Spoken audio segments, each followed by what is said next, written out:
Shalom, selamat pagi saudaraku yang dikasihi dan diberkati Tuhan. Senang sekali menjumpai lagi Bapak Ibu Saudara sekalian melalui mesbah doa di pagi hari ini. Mari pagi hari ini kita siapkan hati dan seluruh kehidupan kita untuk datang kepada Tuhan, memuji, menyembah, dan mengagungkan nama Tuhan yang hidup. Mari kita mau datang kepadanya. Haleluya. Terima kasih Tuhan. Engkau sungguh baik Tuhan, Engkau sangat baik.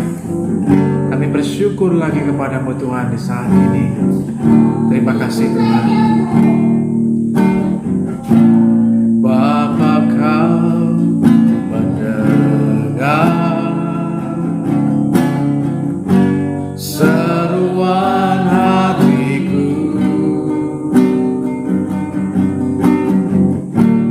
tak pernah kau lepaskan dari kasih-Mu.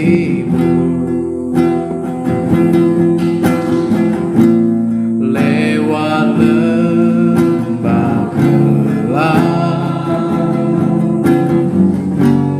kau temani aku, Roh-Mu bekerja, Roh-Mu bekerja selalu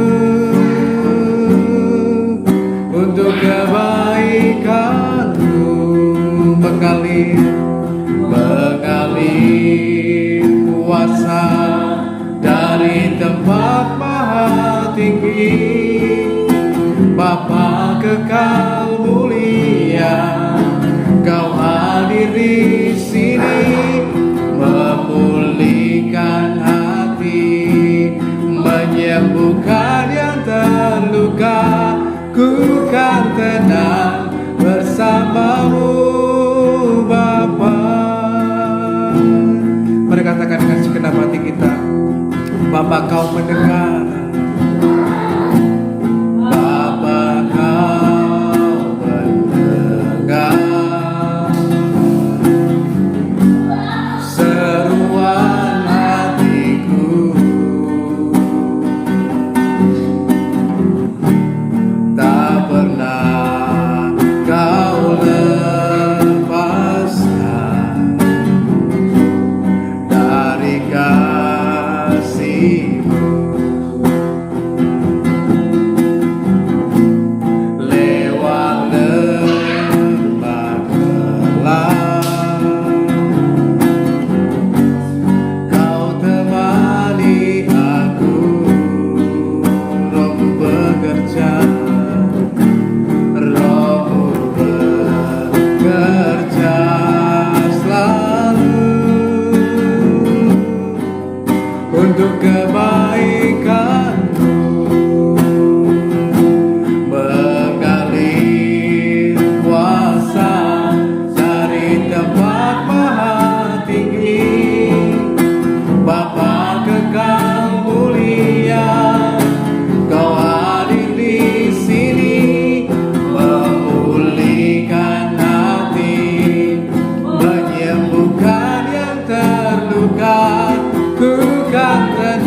senang bersamamu Bapa, bersamamu Tuhan. Ku bersyukur memujimu, menyembahmu. Engkau sungguh baik, Engkau Tuhan yang maha kuasa, Engkau Tuhan yang hidup. Kami angkat suara bersyukur padamu, menyembahmu, memuji namamu.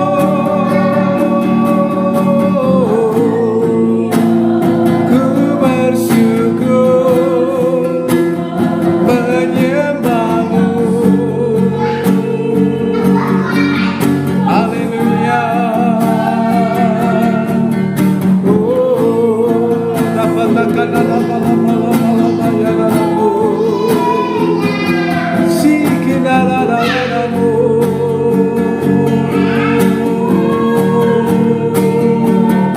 Engkau Tuhan ajaib, Engkau Tuhan yang berkuasa.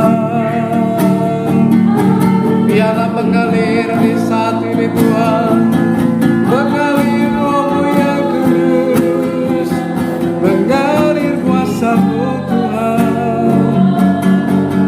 Haleluya.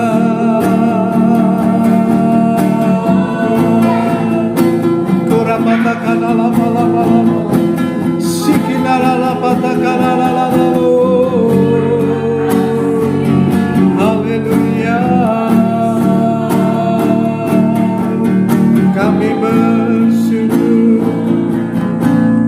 kami bersyukur memujimu. Haleluya. Besar setiamu, besar anugerahmu Tuhan, sungguh besar, sungguh ajaib. Hanya bagimu segala pujian, hormat, kemuliaan selama-lamanya, selama-lamanya. Haleluya.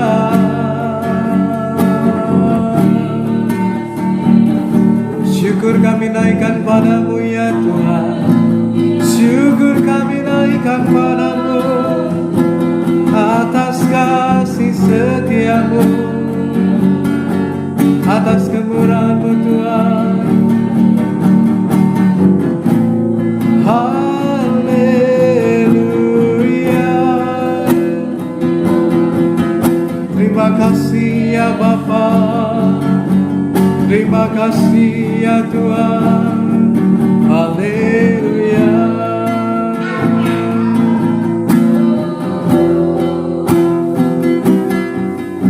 Saat ku berada di tengah gelombang, Kau ada di sana. Hadapi cobaan, lewati ujian, tangan-Mu melindungiku. Kasih-Mu menguatkanku, kasih-Mu menguatkanku saat ku berada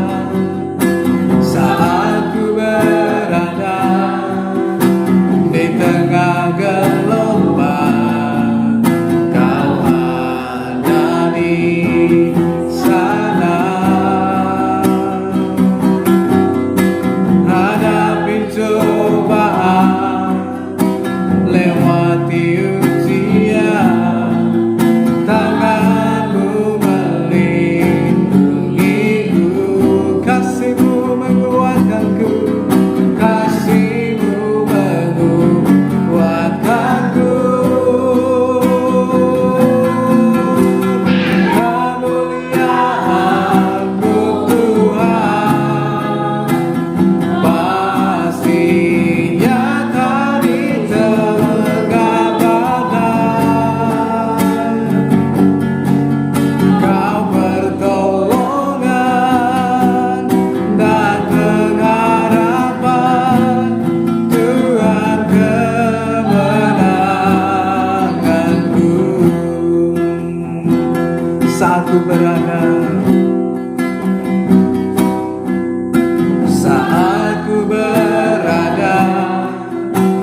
lewati ujian, takkan ku berlindungiku. Kasihmu menguatkanku, kasihmu menguatkanku. Kemuliaan-Mu Tuhan, pasti di tengah badai.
atas segala raja.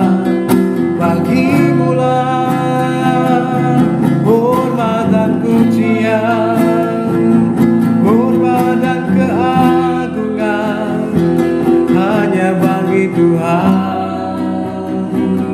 Terima kasih Tuhan. Haleluya, haleluya. Terima kasih Tuhan.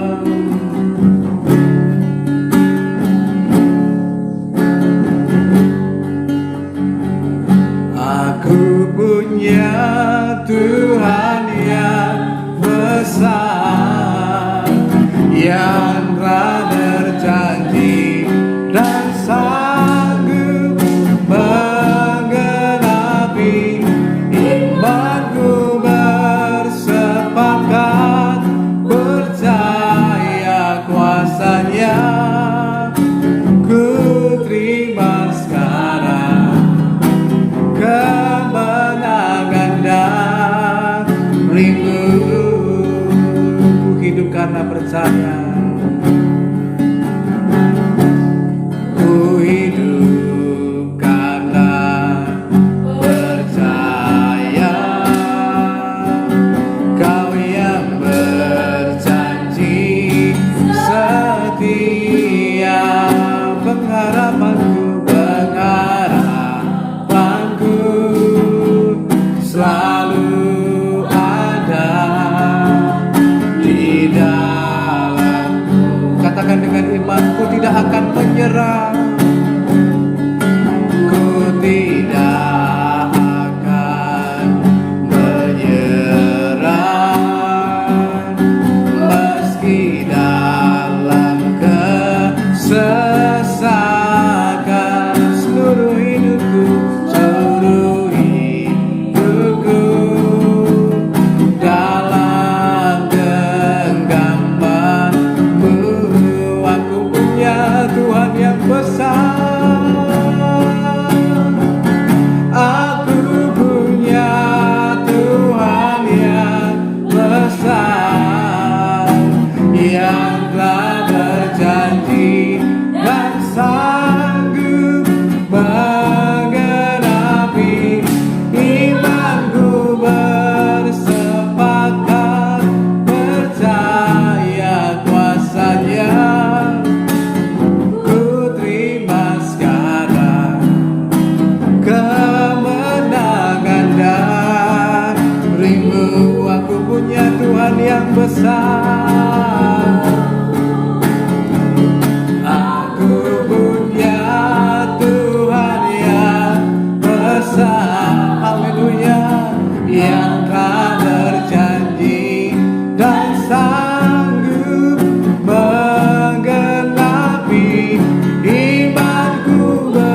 Bersepakat percaya kuasanya, ku terima sekarang kemenangan dan rindu. Aku punya Tuhan yang besar. Aku punya Tuhan yang besar, yang telah berjanji dan sanggup menggenapi imanku. Bersepakat percaya kuasanya, ku terima sekarang kemenangan dan rindu. Imanku bersepakat, imanku bersepakat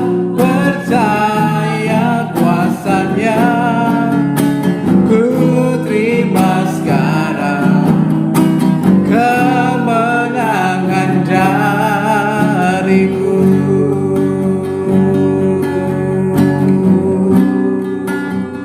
Ku terima sekarang kemenangan darimu Tuhan, kemenangan yang darimu Tuhan. Sebab kami lebih dari pemenang, sebab kami lebih dari pemenang. Oleh karena kuasa-Mu ya Tuhan, Oleh karena anugerah-Mu ya Tuhan, ku bersyukur menyembah-Mu, tinggikan nama-Mu Tuhan. Terima kasih ya Bapa, terima kasih Tuhan, haleluya.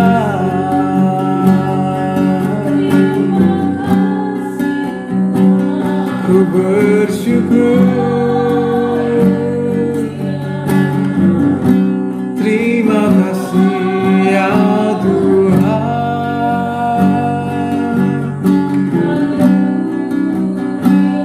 terima kasih Tuhan,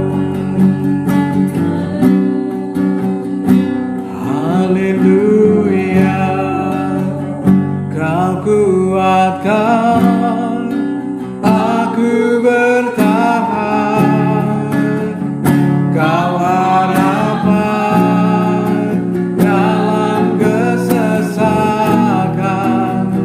Kau buktikan kesetiaan-Mu Tuhan. Engkau Allah Immanuel, Kau kuatkan aku bertahan, Kau harapan dalam kesesakan, Kau buktikan kesetiaan-Mu Tuhan. Engkau Allah Immanuel, Engkau Allah Immanuel, Engkau Allah Immanuel, Engkau Allah Immanuel. Saudaraku yang dikasihi dan diberkati Tuhan, pada pembacaan kita di pagi hari ini, kita akan melihat dalam Amsal pasal yang ke-13 ayatnya yang ke-6 tentang jalan kehidupan orang yang benar, bahwa ketika kita berjalan dalam kebenaran, ternyata kebenaran itu sendiri akan menjaga langkah kita, sehingga kita tetap on the track, kita tetap berada di track atau di jalan dan di jalur kita, sehingga kita tidak keluar dari jalur, tapi kita tetap berada di pada jalurnya, dan itulah yang akan membawa kita sampai pada tujuannya. Mari kita membaca pembacaan kita pagi hari ini. Amsal pasal 13 ayatnya yang ke-6, firman Tuhan mengatakan bahwa kebenaran menjaga orang yang saleh jalannya, tetapi kefasikan mencelakakan orang berdosa. Saudara yang dikasihi dan diberkati Tuhan, maka dari firman Tuhan ini kita bisa melihatnya. Seperti juga pemazmur bahkan mengatakan, dengan apa seorang muda menjaga kelakuannya tetap bersih, yaitu dengan menjaga kehidupannya sesuai dengan firman Tuhan. Maka dalam kehidupan kita pun juga berlaku hal yang sama. Kita perlu menjaga kehidupan kita supaya kita tetap berjalan pada jalan yang Tuhan sediakan. Firman Tuhan adalah menjadi pelita bagi kita. Firman Tuhan akan menjaga kehidupan kita. Nah, oleh karenanya, yang pertama, belajarlah untuk tetap mencintai kebenaran, yaitu kebenaran firman Tuhan. Kebenaran ukuran manusia selalu sifatnya relatif, tetapi tidak dengan kebenaran firman Tuhan, sifatnya mutlak. Nah, oleh karena itu, yang pertama kita belajar untuk mencintai kebenaran firman Tuhan dalam hidup kita.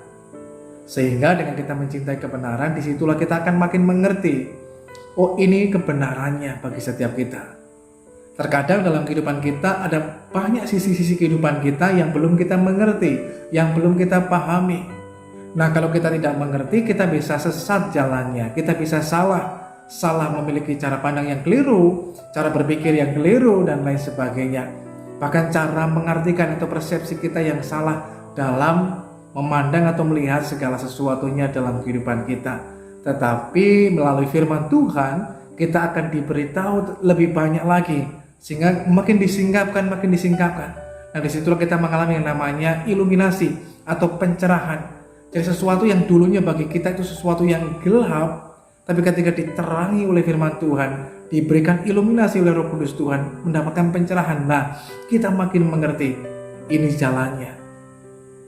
Saudaraku yang dikasihi Tuhan, dunia ini diumpamakan, digambarkan sebagai dunia yang makin hari makin gelap, bahkan menuju pada puncak kegelapannya. Kita tinggal di dunia yang gelap ini, tetapi jangan khawatir, kita adalah anak-anak Tuhan yang harusnya hidup dalam terang firman Tuhan. Sehingga sekalipun kita berada di tengah-tengah keadaan dunia yang begitu gelap dan lain sebagainya, tetapi ketika kita tetap hidup pada terang kebenaran firman Tuhan, maka kita tidak akan kemudian mengalami salah jalan, tersesat atau bahkan celaka, karena kita telah menempuh sebuah jalan yang keliru. Saudara bisa bayangkan kalau berada dalam kegelapan, maka kita bisa kemudian mengambil jalan yang salah dan keliru, bisa nabrak, bisa kemudian jatuh dan lain sebagainya, atau mengalami kecelakaan yang gak perlu kita alami. Itu semuanya bisa terjadi kalau kita dalam keadaan yang gelap. Tetapi ketika kita belajar mencintai firman Tuhan itu menjadi pelita terang bagi kaki kita.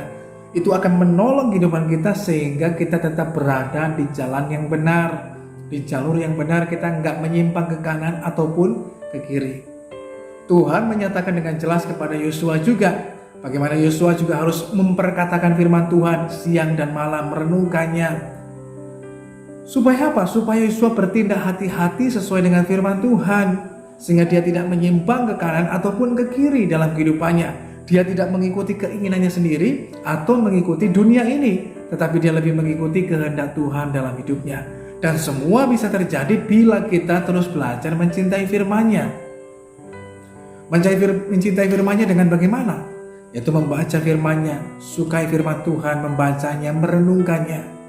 Hanya persoalannya yang Tuhan perintahkan kita nggak lakukan, yang Tuhan nggak perintahkan itu yang kita lakukan. Tuhan perintahkan bagi kita, ayo baca, renungkan firman Tuhan. Yang kita lakukan hal yang sebaliknya. Kita lebih suka mungkin membaca hal yang lainnya, ataupun mungkin kita suka merenungkan masalah dalam kehidupan kita. Itu membuat kita kemudian tidak heran hidup kita mengalami juga pergumulan, bahkan mungkin mengalami hal-hal yang lainnya yang tidak perlu untuk kita alami. Kalau kita lebih banyak merenungkan hal-hal yang negatif, itu bisa memicu sakit dan lain sebagainya. Kalau kita memikirkan mungkin keberhasilan orang lain terus, itu akan menjadikan kita menjadi orang yang iri hati, penuh kebencian dan lain sebagainya. Tapi kita belajar mencintai firman Tuhan, yaitu dengan suka untuk membaca dan merenungkannya. Daud pun berkata siang dan malam. Siang malam itu gambaran dari satu hari dalam kehidupan. Ada siang, ada malam, gambaran sebuah perjalanan kehidupan kita sepanjang hari. Jadi dia menyediakan waktu.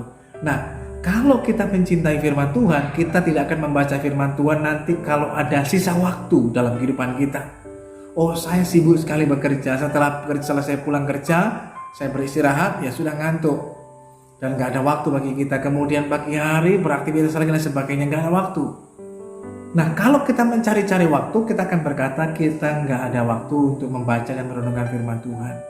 Tapi mari belajarlah menyediakan waktu. Antara menyisakan waktu dan menyediakan waktu, itu dua hal yang jauh berbeda. Kualitas dan kuantitasnya pun juga berbeda. Mungkin kuantitasnya sama, tapi yang pasti kualitasnya jauh berbeda. Kalau menyisakan waktu ya nanti kalau ada. Tapi kalau menyediakan itu secara khusus kita sediakan waktu. Jam sekian saya sediakan waktu untuk Tuhan, untuk membaca dan merenungkan firman-Nya. Disitulah kita menunjukkan dalam kehidupan kita bukti bahwa kita mencintai firman Tuhan. Nah, supaya kita senantiasa terjaga kehidupan kita berada pada jalan kebenaran, kita hidup dalam kebenaran, maka yang pertama cintailah firman Tuhan. Firman Tuhan adalah kebenaran. Maka ketika kita mau hidup dalam kebenaran, kita mesti cintai firman-Nya. Dengan makin membacanya, itu akan memberitahukan kepada kita banyak hal akan disingkapkan dan makin disingkapkan. Nah, makin kita mengerti dan memahami dan mengenal kebenaran firman Tuhan, makin bertumbuh. Bila kita mencintai firman-Nya, maka kita akan terus disingkapkan hal yang lebih besar lagi di dalam Tuhan. Sehingga bagian-bagian yang mungkin masih gelap kita nggak ngerti, tapi Tuhan akan memberitahukannya kepada setiap kita. Ingatlah ya, pengertian kita, pengetahuan kita sangat terbatas. Tetapi ada Roh Kudus Tuhan yang akan menjadi guru, penolong, pembimbing dalam kehidupan kita, akan menerangi, memberikan iluminasi bagi kita, pencerahannya. Sehingga ketika dicerahkan, diterangi, baru kita ngerti, oh ini maksudnya, ini tujuannya. Kenapa firman ini dicatat? Tujuannya untuk apa? Alasannya kenapa? Dan bagaimana saya melakukannya? Nah, terkadang kita nggak ngerti ketika kita membaca bagian-bagian firman Tuhan. Tetapi bila kita terus merindukannya, mencintai firman Tuhan, Tuhan akan menyingkapkannya lebih lagi dalam kehidupan kita. Sehingga diterangi, disitulah kita mengerti kebenaran. Yang kedua, selain mencintai kebenaran ditujukan dengan lewat membaca merenungkan firman Tuhan, tapi juga lewat kita mau belajar untuk melakukannya. Sehingga kita bertindak itu hati-hati, bijaksana, dan sesuai dengan firman kebenaran Tuhan. Kita tidak menyimpang ke kanan ataupun ke kiri, tetap berjalan pada jalannya Tuhan. Kemana Tuhan arahkan, tuntun kita mengikuti jalannya. Walaupun mungkin terkadang jalannya tidak mudah untuk dilalui, tapi ketika kita berjalan pada tuntunan Tuhan, kita pasti bisa melewatinya dan menjalaninya. Sekalipun mungkin harus mengalami berbagai macam situasi yang tidak mudah, tapi Tuhan tetap menyertai dan menolong. Ketika Anda dan saya berjalan pada jalan kebenarannya, Tuhan akan menjaga langkah kita, sehingga kita tidak akan mengalami mungkin kecelakaan, mengalami hal yang lainnya di tengah kehidupan kita. Walaupun terkadang Tuhan mengizinkan kita mengalami saat-saat yang tidak mudah. Sebagai contoh, Daud adalah orang yang saleh, orang yang benar, tapi ketika dia belajar berjalan dalam jalannya Tuhan, dia mengalami berbagai macam pergumulan yang dia sendiri nggak ngerti kenapa itu bisa terjadi. Sebagai contoh sederhana, ketika dia hidup benar, melakukan apa yang benar, sampai dia datang ke medan pertempuran, membawa bahan makanan buat kakak-kakaknya, dan lain sebagainya. Dan kemudian ketika oleh pertolongan Tuhan dia mengalahkan Goliat, dia melakukan hal yang benar, tetapi yang didapatkannya tidak seperti yang diharapkan. Ternyata hal itu telah kemudian mengakibatkan muncul persoalan yang lain. Saul kemudian mendengki dan membenci kepadanya, iri hati kepadanya, sehingga ingin menyingkirkan dia. Namun sekalipun dia melalui jalan yang tidak mudah dalam hidupnya, tapi Tuhan tidak membiarkan dia. Firman Tuhan mengatakan, tetapi Tuhan menyertai Daud sehingga dia selalu berhasil. Sudah perhatikan ini? Demikian pula dengan Yusuf. Ketika dia berjalan pada jalan kebenaran, terkadang banyak tantangannya, banyak rintangannya. Tetapi jangan khawatir, Tuhan tidak pernah membiarkan. Pada waktu Yusuf dibuang dan kemudian dijadikan budak di rumah Potifar, di situ pun Tuhan terus menjaga dan memeliharanya, dibuat Tuhan berhasil hidupnya. Ketika dia kena fitnah, dia hidup dalam kebenaran, apa yang terjadi? Justru dia kena fitnah karena dia hidup benar. Tetapi dia tidak berhenti, dia tetap melakukan apa yang benar di hadapan Tuhan. Sekalipun konsekuensinya terkadang dia mengalami hal-hal yang tidak diharapkan. Namun sekalipun dimasukkan, dijebloskan di penjara, walaupun tidak salah sama sekali, Tuhan pun tidak membiarkan Yusuf. Tetap menyertai dan memelihara, sehingga dia terjaga dengan baik, tidak mengalami hal yang tidak diinginkan. Maka dia menjadi kesayangan dari kepala penjara dan dipercayakan untuk melakukan segala sesuatunya. Suatu hal yang dahsyat, yang luar biasa. Demikianlah gambaran kehidupan kita. Nah, Tuhan mau dalam perjalanan hidup kita, yuk lakukan firman Tuhan. Sehingga itu akan menjagai kita, supaya kita tetap berjalan pada jalan yang Tuhan kehendaki. Itu yang pertama. Yang kedua, ketika firman Tuhan mengatakan kebenaran menjaga orang yang saleh jalannya. Seseorang terkadang dalam kehidupannya, dia punya tujuan, tetapi terkadang tidak tahu jalannya. Kenapa sih ada orang yang tersesat? Kalau saudara perhatikan, mengapa seseorang bisa tersesat? Orang tersesat bukan karena tidak tahu tujuan, tetapi terkadang tidak tahu jalannya. Tujuannya sudah tahu, mungkin ke rumah orang yang ini di tujuannya. Tetapi terkadang karena dia nggak tahu jalannya, bisa nyasar, bisa tersesat, ataupun malah mungkin ke arah yang salah, karena nggak tahu jalannya. Tetapi untungnya saat sekarang ini ada kemudahan-kemudahan yang diberikan lewat rambu-rambu petunjuk jalan ataupun lewat GPS itu memberikan sebuah pertolongan bagi kita sekarang ini, dimudahkan. Sehingga sekalipun kita nggak tahu jalannya, yang penting tahu tujuannya. Awal mula start kita di mana, tujuan kita mau kemana, tinggal gunakan aplikasi itu, maka aplikasi akan memberitahukan kepada kita jalan yang paling cepat atau paling mudah untuk menuju ke sana. Rutenya lewat mana. Kalau berjalan kaki yang lewatnya mana, atau berapa menit. Kalau menggunakan sepeda motor ataupun mobil, berapa menit dan lain sebagainya. Bahkan sudah diberitahukan kira-kira sekian menit waktunya dan lain sebagainya. Dan itu memastikan kita sampai pada tujuan. Dan GPS akan memberitahukan kepada kita posisinya di mana, sedang berada di mana, dan dia akan menuntun kita. Misalkan 100 meter nanti ke depan, belok ke kanan, belok ke kiri, dan seterusnya. Dan itu akan sampai pada tujuan. Nah, itu semua bisa terjadi kalau kita nurut pada petunjuk yang diberikan oleh GPS. Tapi coba saudara berani tidak nurut, Anda bisa tersesat. Anda mungkin bisa berputar-putar nggak tahu arah. Tapi ketika kita mengikuti petunjuknya, itu dapat dipastikan kita pasti sampai tujuannya. Sekalipun kita mungkin orang yang buta, yang nggak ngerti daerahnya, tetapi dengan menggunakan fasilitas aplikasi dari GPS itu akan menolong kita, sehingga kita bisa sampai pada tujuannya. Sehingga kita terjaga, nggak akan tersesat. Kita terjaga, kita nggak akan muter-muter yang nggak karuan, tapi kita bisa sampai pada tujuannya, bahkan cepat, dan lain sebagainya. Demikian pula dengan kehidupan kita, bahwa ternyata kebenaran itu akan menjaga kita, jalan kita, sehingga kita tidak mengalami hal-hal yang tidak perlu kita alami dalam kehidupan kita. Jalan kita terjaga dengan baik sampai pada tujuan yang Tuhan kehendaki. Bersyukur ketika Tuhan Yesus naik ke surga, memberikan kepada kita Roh Kudus-Nya. Roh Kudus menjadi penolong dalam hidup kita. Terkadang penglihatan kita, pengetahuan kita terbatas. Kita nggak tahu apa yang ada di depan kita. Tetapi Tuhan tidak terbatas. Roh Kudus-Nya akan menolong dan menuntun kita pada seluruh kebenaran. Tinggal bagian kitalah yang belajar peka, taat, dan menurut pada pimpinan Roh Kudus. Dia akan menuntun kita pada seluruh kebenaran. Lewat firman dan Roh Kudus membuat kita mengenal Tuhan dan juga membawa kita sampai pada tujuan yang Tuhan kehendaki. Oleh karena itu, mari kita belajar menuruti pimpinan Roh Kudus dalam kehidupan kita.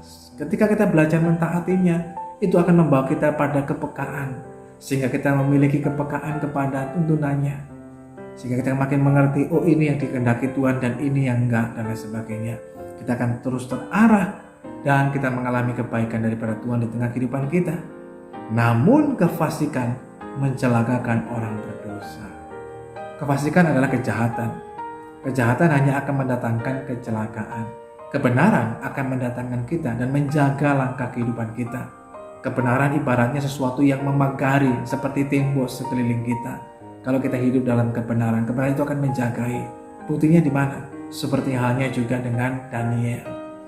Ketika dia hidup dalam kebenaran Tuhan, bagaimana kemudian kebenaran itu menjaga hidupnya, sehingga orang mau cari kesalahan sekecil apapun dari Daniel nggak bisa didapatkan. Mengapa? Karena Daniel hidup dalam kebenaran. Maka dalam bekerja pun dia bekerja dengan benar, penuh tanggung jawab dan lain sebagainya. Sehingga orang mau cari celah kesalahan dari Daniel nggak dapat sekecil apapun. Kenapa? Karena kebenaran yang Daniel hidupi itu menjaga hidupnya, memagari hidupnya, sehingga dia tetap aman, tenang. Karena ketika kita hidup dalam kebenaran, kita akan tenang. Tapi kalau kita hidup nggak benar, nggak jujur dan lain sebagainya, justru itu akan mencelakakan kita, akan melukai kita, bahkan juga akan membuat hal yang tidak baik yang kita bisa alami. Ada sebuah kisah yang menarik. Saudara dikasih Tuhan, saya tutup dengan hal ini. Ada kakak beradik yang tinggal bersama dengan keluarganya. Setiap hari orang tuanya memberikan tugas kepada mereka masing-masing dengan tugas yang berbeda. Kakaknya diberikan tugas untuk menyapu halaman, menyapu rumah, dan kemudian mengepel lantai. Adiknya memiliki tugas untuk mencuci piring. Dan itu dilakukan hari lebih hari. Suatu kali ketika ayahnya sudah berangkat bekerja dan sang ibu hendak berangkat pergi ke pasar, maka sang ibu memberitahukan kepada dua orang anaknya ini, kakak beradik, supaya mereka melakukan tugas mereka dengan baik dan penuh tanggung jawab sekalipun sang ibu sedang berada di pasar. Kemudian ibunya berangkat. Lalu tiba-tiba ketika mereka bekerja, terdengar bunyi di dapur, suara piring yang pecah. Maka karena saking takutnya, maka sang adik kemudian dengan cepat-cepat dia menyingkirkan pecahan piring itu dan menyimpannya dan menyembunyikannya. Dia berpikir bahwa hal itu tidak diketahui oleh kakaknya. Dan waktu kemudian terus berjalan, pada keesokan paginya ketika mereka mau berangkat sekolah bersama-sama, sang ibu memberikan kepada mereka masing-masing uang saku. Lalu mereka kemudian berangkat. Di tengah jalan, sang kakak memberitahukan kepada adiknya, "Saya tahu yang kamu lakukan kemarin, kamu memecahkan piring di rumah, bukan?" Maka adiknya dengan ketakutan bilang kepada kakaknya, "Jangan bilang-bilang sama orang mama sama papa. Saya takut dimarahi." Kakaknya berkata, "Oke, nggak masalah, tapi yang penting uang sakumu kasih ke saya." Maka dengan terpaksa dan berat hati karena takut, dia memberikan uang sakunya. Dan demikian seterusnya berlaku hari demi hari. Sampai sang adik merasa lelah dan capek dengan keadaan seperti itu, menekan dalam hidupnya. Setiap kali mendapatkan sesuatu, sang kakak langsung memintanya dan mengancam akan memberitahukan kepada orang tuanya. Akhirnya satu kali, dalam keadaannya yang lelah dan capek, dia mengatakan, "Aku harus jujur dan benar." Ketika sang ibu dan ayahnya sedang berada di halaman depan, dia memberanikan diri datang kepada orang tuanya dan mengatakan, "Saya minta maaf karena beberapa waktu yang lalu saya telah tidak dengan sengaja telah memecahkan piring ketika cuci piring." Dia mengaku dan meminta maaf atas segala kesalahan yang dilakukan. Kedua orang tuanya mengatakan, "Sebenarnya dari waktu lalu kami sudah tahu kalau ada piring yang pecah, tapi kami menunggu kejujuran dari kamu." Lalu adiknya menceritakan tentang apa yang terjadi, maka kakaknya pun mendapatkan disiplin dari orang tuanya. Orang tuanya mengatakan, "Ini sebuah pembelajaran. Coba dari waktu lalu kamu berkata benar, berkata jujur, hidup yang benar, kamu gak akan mengalami kesulitan, tekanan, dan ancaman seperti itu yang merugikan kamu sendiri, sehingga uang sakumu diambil oleh kakakmu. Tapi hari ini pengakuanmu sungguh baik, harusnya dari awal kamu lakukan." Nah, ini sebuah gambaran dalam hidup kita. Kalau kita hidup dalam kebenaran akan menjaga kita. Tapi kalau kita hidup nggak benar, nggak jujur, itu akan mencelakakan kita, mengalami hal yang seharusnya tidak kita alami dalam hidup kita. Hari ini saudara dikasihi Tuhan, tetap berjalan pada jalan kebenarannya. Caranya bagaimana? Cintai firman Tuhan, sediakan waktu untuk membaca, merenungkan, plus menghidupinya dalam kehidupan kita. Yang kedua, belajarlah mengikuti tuntunan Roh Kudus dalam hidup kita. Bagaimana kita tahu? Roh Kudus akan mengingatkan segala sesuatu yang telah kita baca tentang kebenaran firman Tuhan. Nah, kalau kita nggak baca, apa yang mau diingatkan dalam kehidupan kita? Tapi ketika kita membacanya, Roh Kudus akan mengingatkan. Ketika kita mungkin mau berbuat sesuatu dan lain sebagainya, Roh Kudus akan berbicara kepada kita tentang firman Tuhan, diingatkan, "Oh, ini nggak boleh, tidak sesuai dengan firman Tuhan. Ini hal yang tidak berkenan di hati Tuhan," dan lain sebagainya. "Oh, ini bisa membuat batu sandungan buat orang lain. Oh, ini berguna, nggak berguna," dan lain sebagainya. Nah, hal demikian Roh Kudus akan mengingatkan sehingga kita akan terhindar dari tersesat ataupun mengalami celaka. Tapi kita tetap berjalan pada rencana kehendak Tuhan sampai pada tujuan yang Tuhan kehendaki. Mari kita berdoa kepada Tuhan. Bapa Surgawi, kami mengucap syukur saat ini Tuhan buat firman-Mu yang telah memberkati kehidupan kami. Kami percaya bahwa firman-Mu adalah kebenaran yang akan menjaga langkah hidup kami, sehingga kaki kami tidak tersesat dalam melangkah dan berjalan, tidak jatuh dalam lubang, tidak kemudian membawa kami jatuh dan tergeletak ataupun mengalami celaka, tetapi membawa kami, menuntun kami pada jalan kebenaran-Mu, sehingga kami sampai pada tujuan yang Tuhan kehendaki. Roh Kudus kiranya terus menolong dan menuntun langkah kehidupan kami, sehingga kami dibawa pada seluruh kebenaran-Mu Tuhan. Memberkati kami semua yang mengikuti doa pagi ini Tuhan. Dimanapun saudara berada, berkat dan kasih sayang Tuhan mengalir atas kehidupan saudara, memberkati dalam kesehatan saudara, keluarga saudara, di dalam usaha pekerjaan saudara, dan lain sebagainya. Anugerah Tuhan berlimpah atas hidup setiap kita. Bahkan kalaupun pagi hari ini di antara kita yang mengalami sakit kelemahan tubuh, berkat anugerah Tuhan mengalir atas setiap kita, memulihkan dan menyembuhkan. Kalau di antara kita mengalami lemah, Tuhan kuatkan dan Tuhan pulihkan. Terima kasih Tuhan yang baik. Tuhan kiranya juga berkenan memberkati kami semuanya. Kalau selesai doa ini kami akan kembali melanjutkan aktivitas kehidupan kami. Kiranya berkat dan kasih sayang Tuhan terus menyertai dan memelihara hidup kami semuanya, sehingga kami boleh mengalami kebaikan dan rahmat daripada Tuhan. Saudaraku yang dikasihi Tuhan, mari di saat ini kita akan menerima berkat daripada Tuhan. Ya kiranya pagi hari ini turunlah atas kita semuanya berkat damai sejahtera dari Allah Bapa, kasih karunia dari Kristus Yesus Tuhan, persekutuan pertolongan Roh Kudus akan terus menolong dan menyertai setiap kita. Tuhan memberkati engkau dan melindungi engkau. Tuhan menyinari engkau dengan wajah-Nya dan memberikan engkau kasih karunia. Tuhan menghadapkan wajah-Nya kepadamu dan memberikan engkau damai sejahtera. Terimalah berkat Tuhan hanya dalam nama Tuhan Yesus Kristus, Tuhan dan Juru Selamat kita yang hidup. Haleluya. Amin. Selamat pagi, selamat beraktivitas. Tuhan Yesus memberkati.